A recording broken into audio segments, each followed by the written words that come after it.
दोस्तों आप लोग जानते हैं कि नए इनकम टैक्स में कई सारे एग्जम्पशन और कई सारे डिडक्शंस हैं जो अब आपको नहीं मिलेंगे।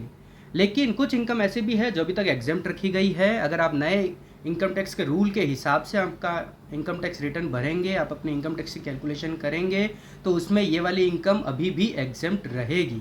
तो आज इस वीडियो में हम लोग उसी इनकम्स के बारे में जानने वाले हैं जो अभी तक भी एग्जम्प्ट रहेगी। तो ये वीडियो अंत तक ज़रूर देखिएगा। नमस्कार, मेरा नाम है धीरज और आप देख रहे हैं फिनबस।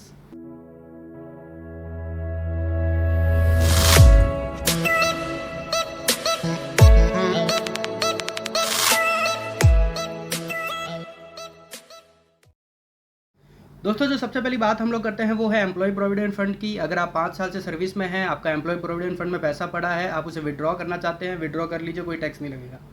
फिर अगर आपका पैसा पब्लिक प्रोविडेंट फंड में पड़ा है, उसके ऊपर इंटरेस्ट भी आ चुका है आपके पास और आप उस इंटरेस्ट और प्रिंसिपल अमाउंट को विड्रॉ करना चाहते हैं, तो वो भी आप कर सकते हैं, उसके ऊपर भी कोई टैक्स नहीं लगेगा। फिर जो नेशनल पेंशन स्कीम में अगर आपका एम्प्लॉयर कंट्रीब्यूट करता है और बेसिक सैलरी और डीएनएस अलाउंस को ऐड कर लीजिए, उसका 10% कर लीजिए, उतना अमाउंट पे आपको टैक्स नहीं देना होगा। बाद में अगर नेशनल पेंशन स्कीम में आपका कुछ पैसा पड़ा हुआ है, उसको आप लोग क्लोज करवा देते हो, तो 40% ऑफ द अमाउंट पे आपको कोई टैक्स नहीं देना होगा। लेकिन आप उसको पूरी तरह क्लोज नहीं करवाते हो, लेकिन कुछ थोड़ा ही पैसा निकालते हो, तो जो भी आपने कंट्रीब्यूट किया था उसका 25% तक आपको कोई टैक्स नहीं लगेगा। फिर है लाइफ इंश्योरेंस। लाइफ इंश्योरेंस में अगर आपका कुछ भी पैसा आता है, उस प्लान के अंदर अगर आपका कुछ भी पैसा आता है, वो सेक्शन 10(10)(d) के अंदर एग्जम्प्ट है। बाद में आता है सुकन्या समृद्धि अकाउंट। सुकन्या समृद्धि अकाउंट में जो भी आपको इंटरेस्ट मिलेगा वो अभी तक एग्जम्प्ट है। फिर अगर आपको ऑफिस के काम के लिए कुछ कन्वेंस अलाउंस दिया जा रहा है तो उसके ऊपर कोई टैक्स नहीं लगेगा।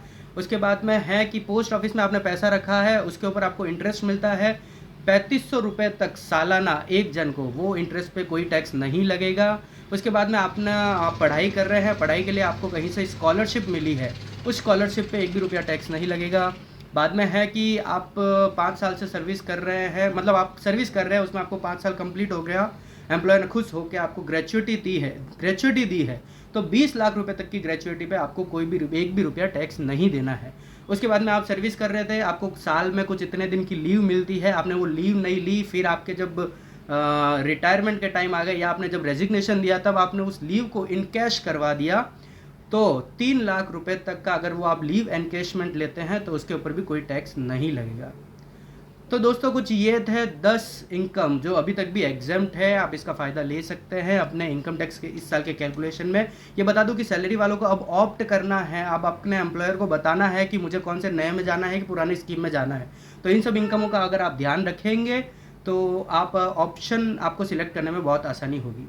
उम्मीद करता हूँ ये वीडियो आपको पसंद आया होगा, और अगर पसंद आया है तो प्लीज़ लाइक कीजिए, शेयर कीजिए अपने दोस्तों के साथ, कमेंट कीजिए अगर कोई क्वेरी है, और कमेंट कीजिए अगर कोई क्वेरी हो तो, और शेयर कीजिए अपने दोस्तों के साथ। Thank you.